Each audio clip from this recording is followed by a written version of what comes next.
Voici Flèche en orbite par Wanderer. On a les règles normales dessous le rouge. Chaque ligne, chaque colonne, chaque région de 3/3 contient tous les nombres de 1 à 9. Ensuite, on a des flèches. Donc en fait, la somme des chiffres le long d'une flèche va se retrouver dans le cercle joint. Et ici, en fait, ce cercle est la somme donc en fait, la somme de ces deux chiffres va se retrouver ici, qui est la même que la somme de ces trois chiffres. Et ici, par exemple, on a 3 flèches, mais ils ont toutes la même somme. Donc c'est 2 15, ces deux-ci et ces 3-là. Voilà pour les règles.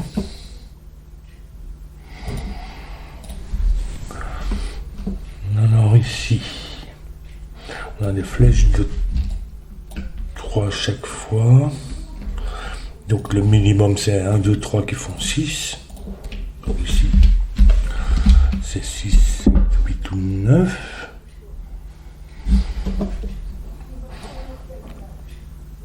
Du coup, je vais utiliser l'anneau de Pfist-Eiffel. Je vais donner la description dans l'explication dans la description.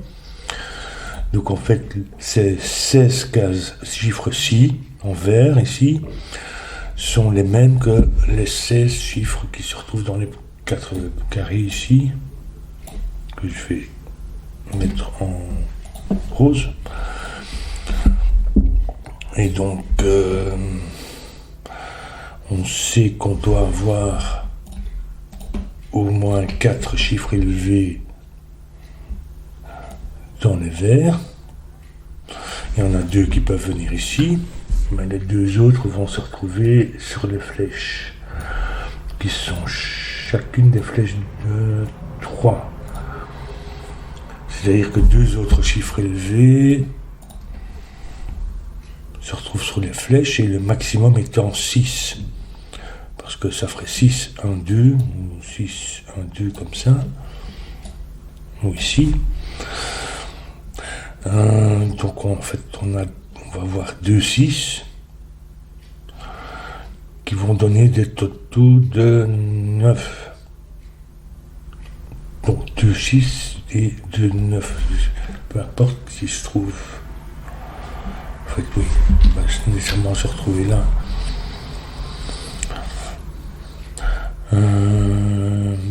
Oui, c'est ça. Donc on peut avoir que 2 6 et 2 9. On ne peut pas avoir d'autres chiffres plus élevés. Donc en fait, ça va être 6 et 9. On a 2 9 qui ne peuvent pas aller sur les flèches ici. Et puis on a 2 6 à placer sur le vert, qui vont nous donner des 6, 1, 2.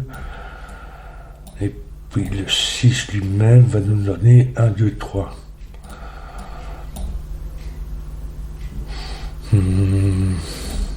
Mais le 6 pourrait venir ici. Comment ça irait ça? 6 me donnerait 1, 2 ici. Donc le minimum serait 3, 4 ici. C'est-à-dire que le maximum serait donc 3, 4, 7, 2. Du coup, ça ne pourrait pas être le 6, puis ça serait 1, 2, 3. Donc ça serait 9, 6 ici. 1, 2, 3, avec 6 là, puisque 9, 6, 1, 2, 3, ils sont en diagonale. Donc en fait, ici, il faudrait placer un deuxième 6 quelque part, qui ne viendrait pas là. Donc il viendrait ici, 6, 1, 2, qui clash avec ça. Donc ça serait 9, 6, 1, 2. Donc c'est pas possible ça. Et symétriquement, en fait, c'est la même chose. Hein. Si je considère que cette flèche-ci, indépendamment de cette petite-là, les flèches qui coupent l'anneau, on aura la même chose, 6, 1, 2, minimum 3, 4, 1, 2, Et donc on aurait la même chose, on aurait ici on aurait 1, 2, 6 qui n'est pas possible non plus. Donc en fait c'est symétrique, c'est bien. Donc en fait le 6 ne vient pas là. Il vient sur ces flèches-ci. Et donc ils vont donner 9 comme ça ou comme ça. Et l'autre sera 6 qui va faire 1, 2, 3. Donc on a 1, 2, 6 ou 1, 2, 3. Donc on a toujours 1 et 2 sur chacune de ces flèches. Donc ils viennent comme ça. Et puis on a 3 ou 6, selon que c'est 6 ou 9.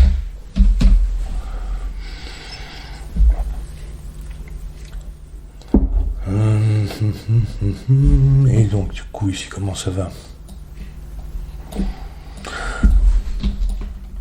En fait ici c'est 4 cases différentes, donc c'est le minimum c'est 1, 2, 3, 4 qui font 10.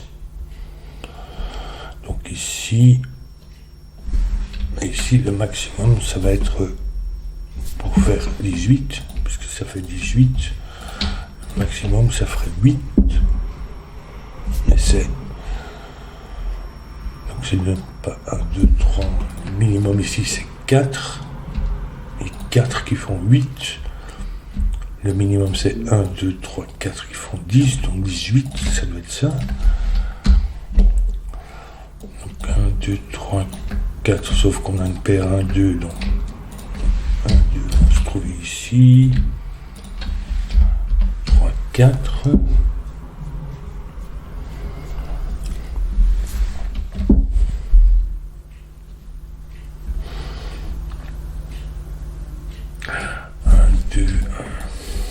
ça va ici. Donc on a 4 paires 1, 2. Et donc chacun de ces carrés ici doit contenir 1 et 2. 1 et 2. Il y en a un qui peut venir ici.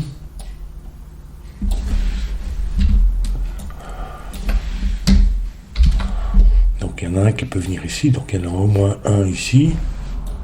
Ça, celui-ci doit contenir 1 et 2, donc il y en a celui qui vient ici vient là, et puis il y en a un ici qui va venir ici, qui vient ici. Et verticalement, en fait, on peut faire la même chose, puisqu'il y en a ce 1, 2 vient ici, et donc ici, et puis on voit qu'ici il n'y a pas le 1, 2, il vient là, il vient ici, et donc ici aussi, et donc ici et ici. Il ne va jamais dans les coins en fait.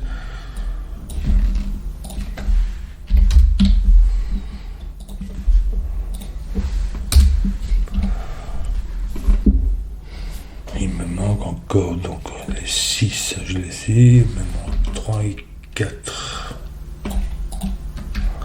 Donc ils vont dans les coins.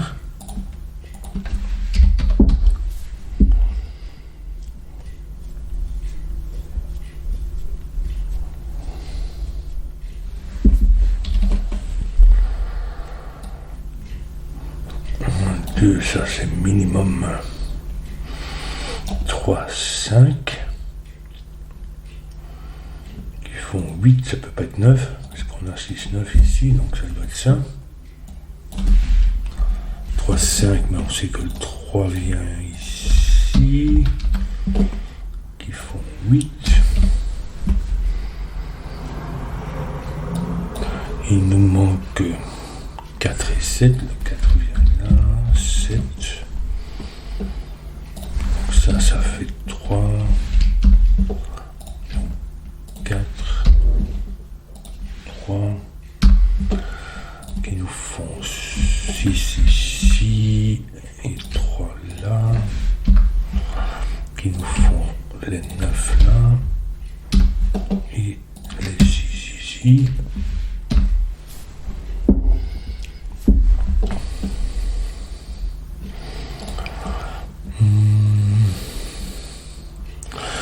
Ici, qu'est-ce qu'on a? 6, 8 et 9. Et ici, on a 5 et 7. En fait, oui. Ça peut pas être 7 à cause du 6. Donc ça va être 5. 1 pour faire 6. 2.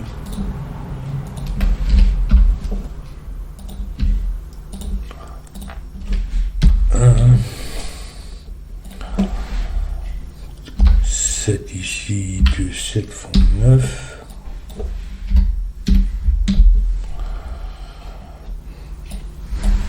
Ici, on a 7, 9. 1, 9 font 8. Enfin, 1, 8 font 9 plutôt. 5. 5 pour faire 6. 8. Donc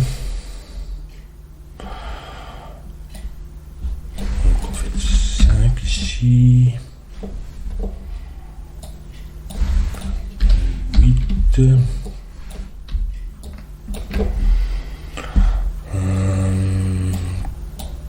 4, 7. 2, 7 font 9.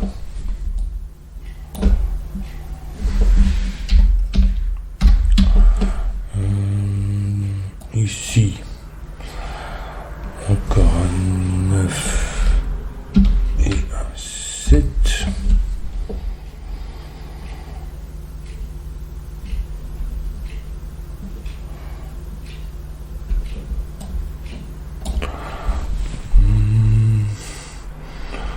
Trois, 5, 7 aussi. Le 3 vient ici. 5.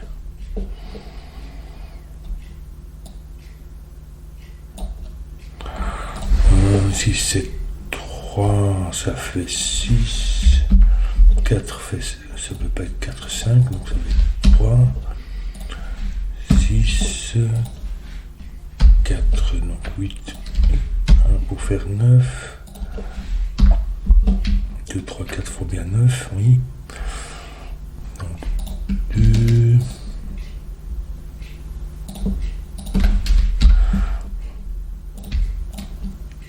1.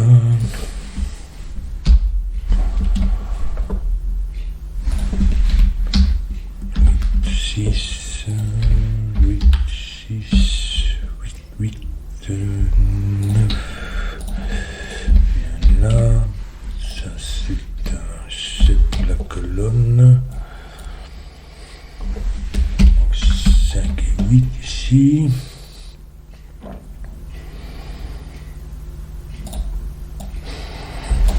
9, ce n'est pas un 7 ni 2. Un 8 ni 2, 7 ni 3, 6. Donc ça va être 4, 5.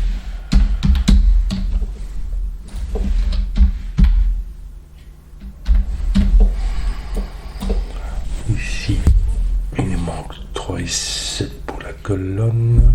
Donc 7. 3, 6 pour faire 9.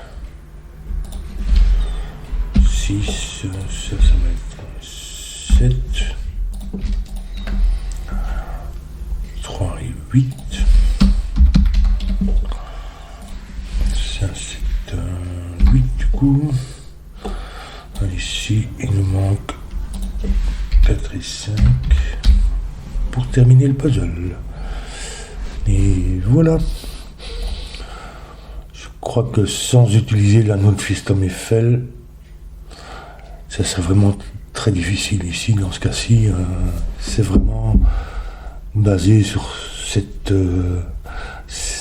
technique, enfin cette théorie des ensembles.